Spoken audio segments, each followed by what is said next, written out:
Hermanos, estamos muy contentos de estar, aunque sea por este medio, para estar con ustedes. El presidente Moe nos pidió que si podíamos hacer un breve resumen de la clase y vamos a tratar de hacerlo. Y en esta semana es de Enos hasta Palabras de Mormón. Y bueno, esperamos que todos estén bien en sus casas y que estén seguros y puedan seguir las instrucciones que nos ha dado nuestro profeta y también el gobierno. Y vamos a empezar leyendo. Y he aquí aconteció que yo, Enos, sabía que mi padre era un varón justo, pues me instruyó en su idioma, y también me crió en disciplina y amonestación del Señor, y bendito sea el nombre de mi Dios por ello. Y eran gente amable los unos con los otros. No obstante, no conocían a Dios, ni les enseñaron los hermanos de Ambulón cosa alguna concerniente al Señor su Dios, ni la ley de Moisés, ni los enseñaron las palabras de Abinadé. Y así los lamanitas empezaron a aumentar en riquezas y comenzaron a negociar unos con otros y a fortalecerse y comenzaron a ser gente astuta y sabia según la sabiduría del mundo. Sí, una gente muy sagaz que se deleitaba en todo género de inequidades y pillaje, menos entre sus propios hermanos. Hermanos, pues aquí se nos está diciendo acerca de los hijos y de los papás, que nosotros los padres tenemos la responsabilidad de enseñar a nuestros hijos a andar en las vías rectas del Señor. Y nos dice que ellos les enseñaron a sus hijos las cosas de Dios, el plan de salvación. También se nos dice que si no hacemos esto, si no les enseñamos acerca del plan de salvación, pues están en un alto riesgo de convertirse en lo que se dice en Moisés, en una gente astuta e inicua. Astuta no solamente puede ser una gente inteligente, también puede ser una gente astuta que pues manipula el sistema a su favor y es gente que en realidad no se compromete con Dios, no ama al prójimo, no se ama a sí mismo. Entonces, hermanos, nosotros les exhortamos a que enseñemos a nuestros hijos las rectas vías de Dios. Y hablando de esto de enseñar a nuestros hijos, el presidente Benson enseñó que las personas del libro de Mormón, a quienes no se les enseñó acerca del Señor, sino solamente acerca del mundo, se convirtieron en gente astuta e inicua. Él también dijo que no todas las verdades tienen el mismo valor.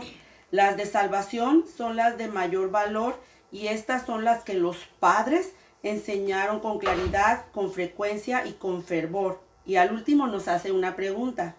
¿Estamos haciendo lo mismo nosotros como padres? Hermanos, esa es una pregunta que nosotros queremos dejárselas a ustedes.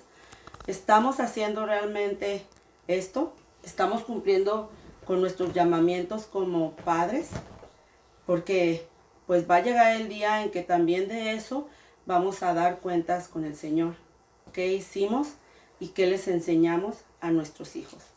Hermanos, continuando con Enos, nos explica él de que él no creía mucho en Dios, pero siempre escuchaba a su padre, y él sabía que su padre era un hombre muy recto. Entonces, en una ocasión que él andaba cazando, y a él le resonaron las palabras que su padre le había dicho con respecto a la vida eterna y el gozo de los santos. Eso siempre él lo mantenía en mente. Y entonces él se arrodilla y dice que él clama a Dios porque su alma tuvo hambre.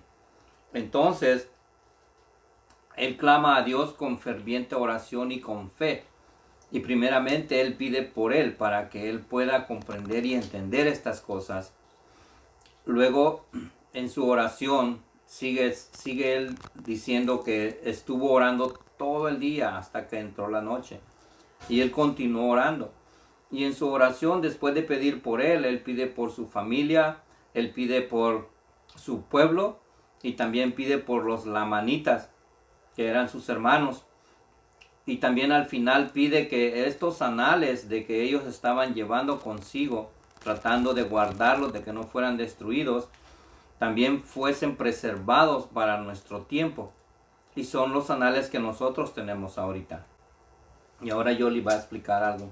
Sí, ahí también él dice, ¿verdad?, que lo que tenemos que hacer nosotros en la oración.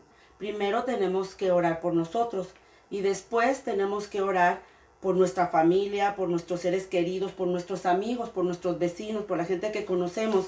Pero también no nos debemos de olvidar de nuestros enemigos. Tenemos que orar por ellos, pero también tenemos que orar por nosotros para que pedir que los malos sentimientos que tengamos en contra de esas personas se nos vayan. Porque tenemos que recordar que ellos también son hijos o hijas de un Padre Celestial como lo somos nosotros. Y que también les ama a ellos como nos ama a nosotros. Y ya por último, en este punto, acerca de la oración, quiero leerles algo que encontré acerca de el elder Robert D. Hales. Nos explicó acerca de la preparación de Enos para después poder recibir una respuesta a su oración. Él mencionó que Enos hizo 5 puntos. El primero que él tocó es que Enos había oído las verdades del Evangelio por parte de su padre. Entonces, así, hermanos, también nosotros tenemos que enseñarles a nuestros hijos acerca de las cosas maravillosas de Dios, el plan celestial. Les tenemos que enseñar no solamente por palabras, sino también por ejemplo. El segundo punto que dice el elder Hales, dice que nos permitió que las enseñanzas de su padre le penetraran en el corazón. El tercer punto dice que Enos quería saber por sí mismo si esas enseñanzas eran verdad y en qué posición estaba él ante el Señor. Y así nosotros también tenemos que orar y tenemos que preguntarle al Padre Celestial en qué posición estamos, en qué estamos fallando, qué estamos cumpliendo bien, qué estamos así como a la mitad para pulirlo, ¿sí? Así también tenemos que hacerlo nosotros, preguntar al Señor qué es lo que tenemos que hacer. Y luego después dice el cuarto, que Enos obedecía los mandamientos de Dios y por lo tal tenía el Espíritu Santo de su lado, tenía el don del Espíritu Santo. Entonces, así también nosotros cuando obedecemos, ¿verdad?, nos estamos pues limpiando, purificando para poder tener más cerquita al Espíritu Santo para que nos guíe. Porque tenemos que recordar que el Espíritu Santo nos habla de una manera tan suave, que es tan fácil que en este tiempo con tanta tecnología, con tantos problemas, con este virus que estamos ahorita enfrentando, pues se nos pase esa pequeña voz. Tenemos que buscar a Dios y tenemos que ser dignos de tener el compañero y la presencia del Espíritu Santo. Y luego el quinto punto que dijo el elder Hales, que Enos se arrodilló y clamó ante Dios con potente oración y súplica todo el día hasta que su oración llegó a los cielos. No le fue fácil y no recibió la fe ni el testimonio al instante, no lo recibió rápido. Enos en sí describió su experiencia como una lucha que tuvo ante Dios. Así también nosotros, hermanos, debemos seguir el ejemplo de Enos, tener nuestra lucha ante Dios para ser merecedores de recibir las respuestas de lo alto. Al decir tener nuestra lucha, quiere decir que nos tenemos que hincar, que nuestra cervix, que son los huesitos de aquí de nuestro cuello, lo tenemos que hacer que se agache. Eso quiere decir que tenemos que ser humildes ante Dios para poder pasar esa lucha y poder recibir la respuesta a nuestras oraciones. Hermanos, yo les doy testimonio que las respuestas vienen, pero a veces no son las que nosotros queremos. O a veces ni nos damos cuenta que la respuesta llegó y se fue. Entonces tenemos que estar bien afinados con ese oído, con ese corazón, con nuestro espíritu, porque cuando el Espíritu Santo le habla a su espíritu, es algo que uno no lo puede negar. Es algo que uno lo siente en su corazón tan adentro, tan profundo, que se queda maravillado de que las respuestas vienen. Pero tenemos que estar listos y merecedores para poder recibir las respuestas de Dios a nuestras oraciones. Ok, hermanos, ahora nos vamos a saltar hasta el libro de Omni, donde nos relatan acerca de las personas o de las civilizaciones que vinieron aquí a las Américas. Y aquí está hablando Amaleki, uno de los descendientes que habían tenido las planchas de bronce con ellos. Entonces Mosía, al llegar con Zarahemla, él les empieza a enseñar su lenguaje para poder entenderlos, y también les enseña acerca de Dios.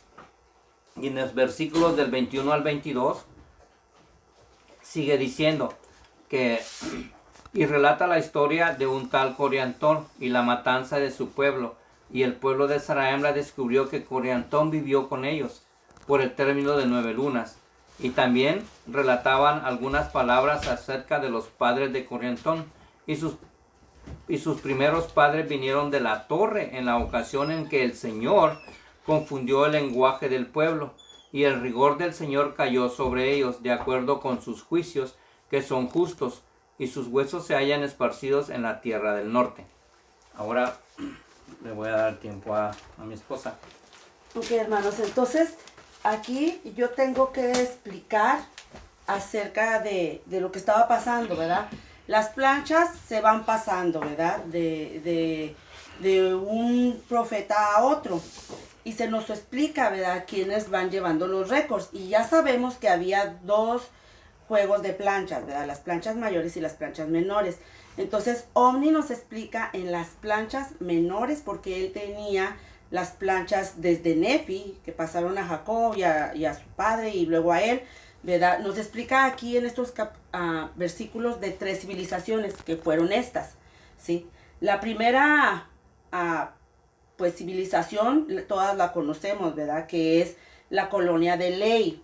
Aquí ellos se dividen en dos, que eran los nefitas y los lamanitas.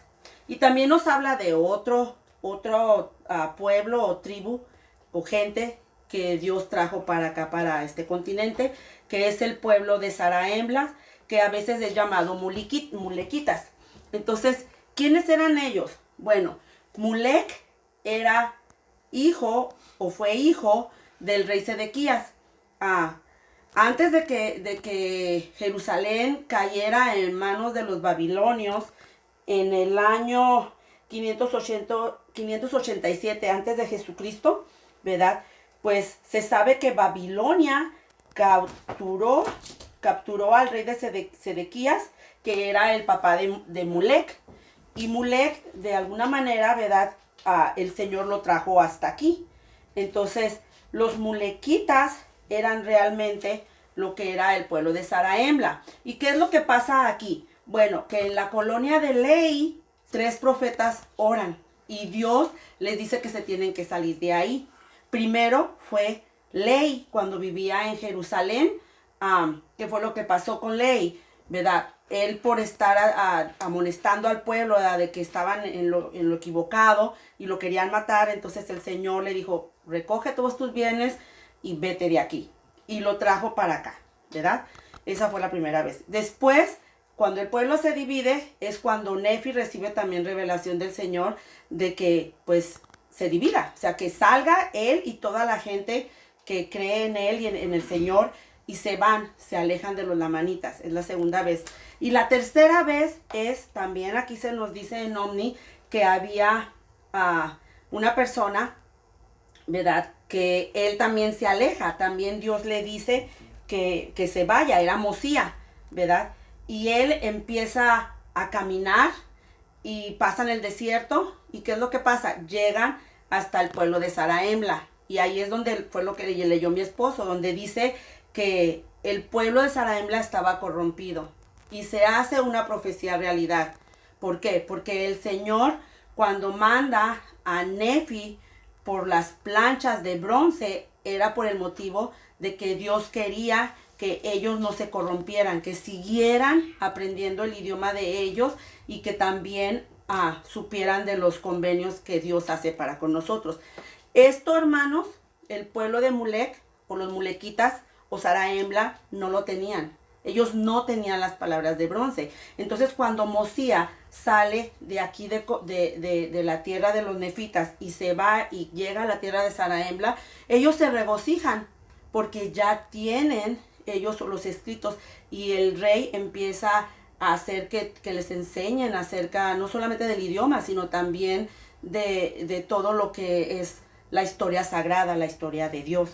Y después, más adelante, se nos habla también del pueblo de los jareditas. Los jareditas, hermanos, son las personas que cuando se estaba haciendo la torre de Babel, que en las escrituras se llama como la gran torre, que aparece en Génesis capítulo 11, ahí nos dice que ellos le pidieron a Dios que no confundiera el idioma de ellos, que los dejara pues a ellos intacto, y Dios se los cumplió y los mandó también para acá.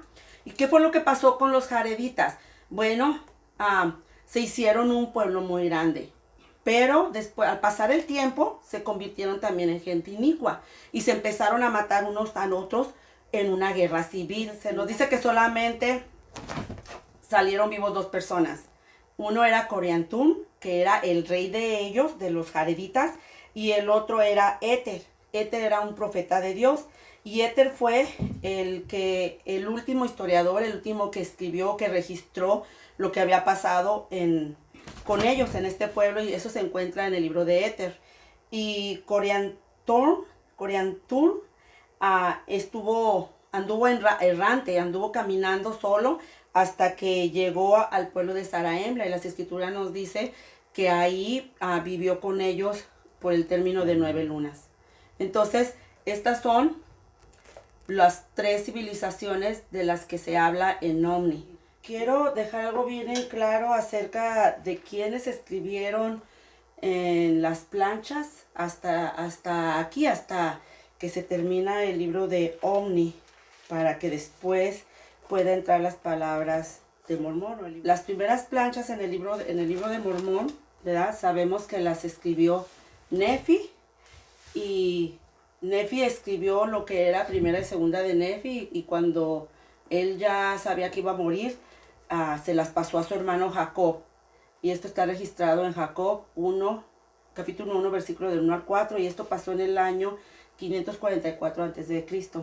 Después de Jacob se la pasó a su hijo Enos en el año aproximadamente 510 a.C. Y después de Enos se lo pasó a Jarom, que también era su hijo. Después Jarom a su hijo Omni, y después de Omni a su hijo Amorón. Y aquí en este libro de Omni es bien interesante porque el libro de Omni solamente trae 30 versículos, y ahí podemos ver que pasaron muchas personas que escribieron en las planchas menores de Nefi. Entre ellas está Amorón, que era hijo de Omni, y luego Amarón se la pasó a su hermano Kemis, y después de Kemis se la pasó a su hijo Abinadón, y después Abinadón se la pasó a su hijo Amalequí. Y Amalequí, que fue el último que escribió, pues él no tenía descendencia, no tenía quien pasárselas, y como él sabía que el rey Benjamín era un rey justo, se las dio a él. Esto fue en los años aproximadamente 279 y 130 antes de Jesucristo. Todos ellos escribieron entre esos años. Y después pasa algo bien interesante, porque después del libro de Omni, ¿verdad?, viene lo que es Palabras de Mormón. Y Mormón no vivía en este tiempo, no vivía entre los años 279 y 130. Él realmente escribió este libro entre los años aproximadamente de 385 después de Jesucristo. Y él se fijó que había otras planchas, porque las que él tenía eran las planchas mayores, que eran todas lo de la historia de los pueblos, ¿verdad? Todo lo mundano, lo de los reyes, las guerras y las prosperaciones y etcétera, ¿verdad? Entonces, pero él se da cuenta que hay otras planchas, las planchas menores de Nefi, que son todos estos libros de primera de Nefi hasta Omni. Y Mormón también siente la impresión como la tuvo Nefi, de que tenía que escribir, tenía que copilar, tenía que poner esas planchas aquí. Y fue por un motivo, porque tanto Nefi como, como Mormón recibieron revelación de Dios que tenían que incluir todo esto. Nefi ya estaba haciendo otras planchas, las planchas mayores, casi desde que ellos salieron de Jerusalén. Entonces él dice, ¿verdad?, que Dios le mandó que hiciera otras planchas y que él no sabía los propósitos de Dios, pero que era para un sabio propósito de Dios. Y lo mismo pasa con Mormón. En el libro de Mormón nos dice también en el versículo 7 que él recibió esa inspiración. Dice, y hago esto para un sabio propósito, pues así se me susurra de acuerdo con las impresiones del Espíritu Santo que está en mí. Y ahora bien, no sé todas las cosas, mas el Señor sabe todas las cosas que han de suceder. Por tanto, Él obra en mí para que yo proceda conforme a su voluntad. Y bueno, después sabemos, ¿verdad?, que se hizo esto por mandato de Dios, porque Dios sabía que en el tiempo de José Smith, él iba a escribir 116 páginas, que esas 116 páginas se iban a perder. Y esto se escribió también aquí, en este libro. Y se nos dice a nosotros que, pues, que leamos el capítulo 5. No lo voy a leer, hermanos, pero les recomiendo este libro. Es buenísimo.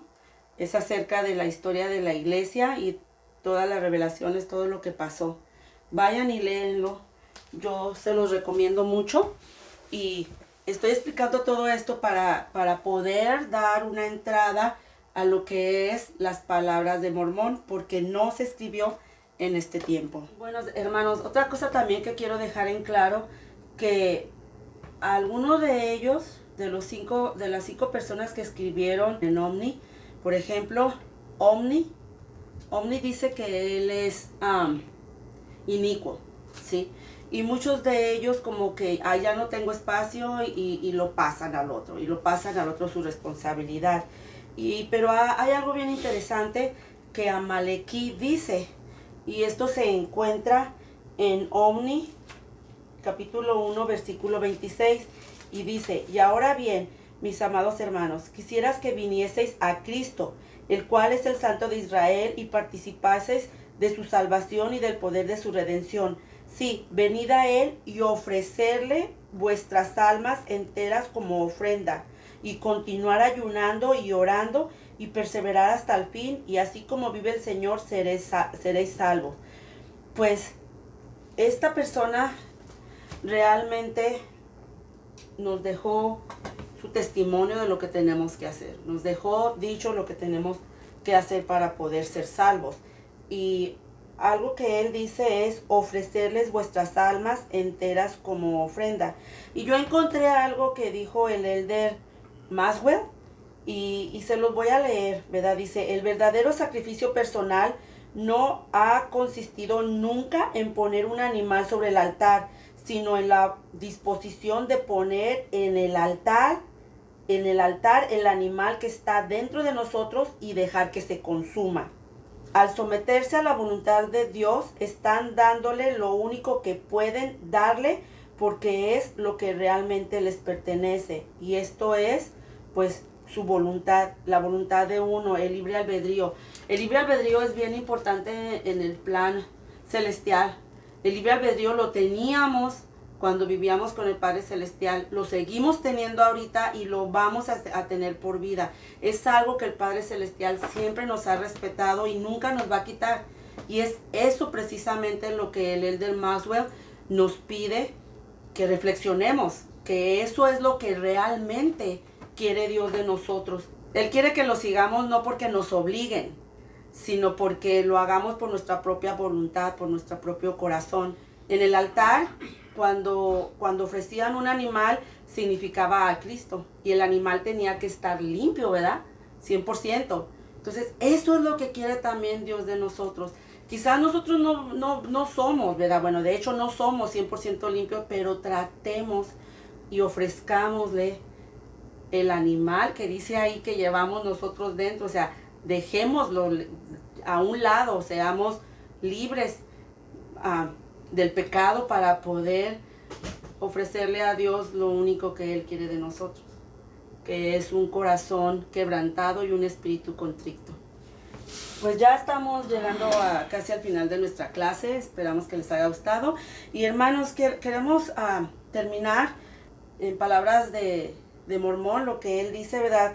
Que tanto él como Nefi sintieron el espíritu, ¿verdad? De que tenían que hacer, pues, dobles planchas. Y acordémonos que hacer planchas era literalmente ir y buscar hasta el material, ¿verdad? Y fundirlo y escribir. Era algo tan pesado, no como ahora que nada más podemos agarrar un cuaderno y escribimos, ¿no? Antes era bien pesado y ellos lo tuvieron que hacer así. Entonces, imagínense, ellos fueron humildes y recíprocos al seguir los susurros del Espíritu y más que nada obedecieron. Y eso es lo que se nos pide a nosotros ahora, que sigamos la dirección del Espíritu Santo y que cuando Él nos mande hacer algo que, aunque para nosotros no tenga sentido, no tenga ni pies ni cabeza, lo hagamos, pero que lo hagamos de corazón. Y algo que dijo la hermana López, ella dijo en una ocasión que era mejor hacer las cosas por temor a no hacerlas. Y luego también dijo, pero es mejor hacerlas por amor que no hacerlas. Pero ahora yo agrego algo más, hermanos, es mejor hacerlas ya sea por amor o por temor, pero hacerlas, a no hacerlas de todo. Y entonces aquí se nos dice acerca de la inspiración, ¿verdad? Que tenemos que seguir los susurros del Espíritu Santo. Y ya por último mi esposo va a leer esto. Y ya nada más también yo quiero darle mi testimonio de que yo sé que el Evangelio de Dios es verdadero. Que el libro de Mormón realmente fue escrito por profetas para nuestro tiempo, para nuestros días. Y estoy muy agradecida por tener el Evangelio en mi vida y espero que haya Dios tocado sus corazones por medio de esta clase que mi esposo y yo la preparamos para ustedes con mucho amor. Y abajo en la caja de sugerencias les voy a dejar 3 discursos de unas autoridades generales que están para esta clase, por si ustedes gustan ir a verlos o a leerlos más bien. Y comparto esto en el nombre de Jesucristo, amén. Y ahora mi esposo va a leer esto. Esta es una historia del presidente Monson y dice: mientras el presidente Thomas S. Monson prestaba servicio como miembro del quórum de los 12 apóstoles, dirigió la palabra a un grupo de niños de la primaria en una aldea de Samoa. Después sintió la impresión de saludar a cada uno de los 247 niños que estaban presentes. Sin embargo, se dio cuenta de que no tendría tiempo de hacerlo, así que trató de quitarse de la mente la idea de saludar a los niños, pero no pudo. Finalmente se dirigió al maestro de los niños y le dijo: me encantaría dar la mano a cada uno de los niños. ¿Sería posible? El maestro sonrió y les habló a los niños en samoano. Ellos respondieron asintiendo con la cabeza con entusiasmo.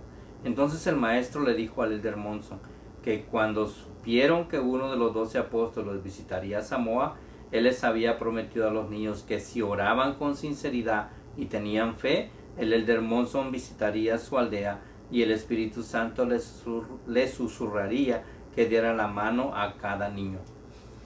Hermanos, también ya para terminar, más quiero dejarle mi testimonio acerca de la oración. Que si nosotros en realidad hacemos oración con fe y pidiendo algo justo, el Señor nos lo va a conceder. Y lo dejo esto en nombre de Jesucristo. Amén.